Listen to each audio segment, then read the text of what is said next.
அவ்வளோதான், அங்கே தான் எங்களுடைய உறவு இருக்கும் அப்படின்னு சொல்லி காமெடியாக சொல்லுவாங்க.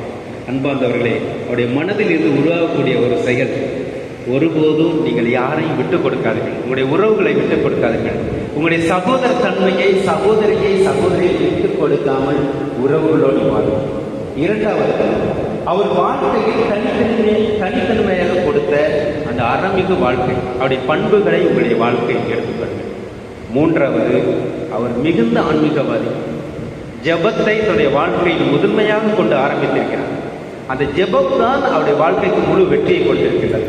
அந்த ஜெபத்தை நீங்களும் பின்பற்ற வேண்டும். அதே நேரத்தில் அவருடைய ஆன்மாவுக்காக ஜெபம் செய்ய வேண்டும். இந்த மூன்று காரியங்களை இன்று நம்முடைய தந்தை ஜெகநாதனுக்காக ஒப்புக் கொடுங்கள். நிச்சயமாக இறைவன் விண்ணுலகிலிருந்து அவருக்காக ஆபிரகாம் மடியிலே அவரை வைத்து நமக்கு ஜெபிக்க அழைப்பார். நாமும் ஒரு நாள் அவரை சென்று மகிழ்வோடு கண்டு